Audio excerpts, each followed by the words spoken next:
वालेकुम एवरीवन। तो हम कर रहे थे हमारे ओडोंटोजेनिक ट्यूमर्स और ओडोंटोजेनिक ट्यूमर्स में हमने बिनाइन वाले स्टार्ट किए हुए थे, जिसमें हमने एपिथेलियल लीजन्स में विदाउट ओडोंटोजेनिक मीजेंकाइम कवर कर लिया था। हमने ये कवर कर लिए थे, ठीक है, ये सारे। और हमने स्टार्ट किए हुए थे विद ओडोंटोजेनिक मीजेंकाइम मिक्स्ड लीजन्स जो होते हैं। इसमें हमारे पास एक ये आखिरी रह गया है, ये वाला जो डेंटिनोजेनिक घोस्ट सेल ट्यूमर। ठीक है, तो आज के लेक्चर में हम ये कवर करेंगे और देन इंशाल्लाह नेक्स्ट लेक्चर में हम अपने मीजेंकाइमल लीजन स्टार्ट करेंगे बिनाइन ओडोंटोजेनिक ट्यूमर में। ठीक है, तो सो मूविंग ऑन, ये रहा इस page. Okay, this from here. ठीक है, तो dentinogenic ghost cell tumour, dentinogenic ghost cell tumour के बारे में हमें क्या याद रखना है कि ये लोकली इन्वेजिव नियोप्लाज्म होता है। ठीक है, इसमें हमारे पास अमीलोब्लास्टोमा लाइक आइलैंड्स होते हैं एपिथेलियल सेल के, और कनेक्टिव टिश्यू मेच्योर होता है। ठीक है, कनेक्टिव टिश्यू स्ट्रोमा जो होता है वो मेच्योर होता है और अमीलोब्लास्ट के आइलैंड्स होते हैं एपिथेलियल सेल्स के। इसके अलावा इसके अंदर क्या होता है कि घोस्ट सेल की कैरेक्टरिस्टिक फाइंडिंग क्या है कि इसके अंदर डिस्प्लास्टिक डेंटिन होता है। ठीक है, इसके अंदर हमारे पास इंट्राऑसियस लीजन्स भी होते हैं और पेरिफेरल रीजन्स भी होते हैं, लेकिन इंट्राऑसियस ज़्यादा होते हैं as compare to peripheral variants. ठीक है, अच्छा, इसकी अगर हम बात करें क्लिनिकल या रेडियोग्राफिक फीचर्स की, तो क्लिनिकली ये वैसे तो एसिम्प्टोमेटिक होता है और जो है ये हमारे पास बोनी एक्सपेंशन करता है, कॉर्टिकल बोन की डिस्ट्रक्शन करता है, बोनी एक्सपेंशन करता है और सॉफ्ट टिश्यू में इन्फिल्ट्रेट हो जाता है। ठीक है, एक्सटेंड होता है इनटू सॉफ्ट टिश्यूज। ठीक है, इधर लिखा हुआ है। ठीक है, इसके अलावा फिर हमारे पास रेडियोग्राफिकली ये हमारे पास रेडियोलूसेंट भी होता है। ठीक है, और रेडियो ओपेक भी होता है।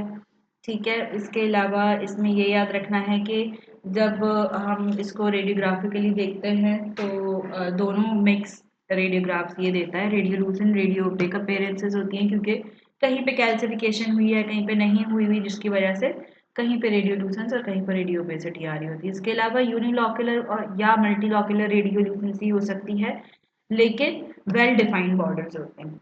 सही है, और जो साथ वाला टूथ है जो नॉर्मल एडजेसेंट टीथ है उसकी रिजॉर्प्शन कर सकता है या उसकी जो है वो रूट रिजॉर्प्शन कर सकता है। ये सब इसकी कॉमन फाइंडिंग।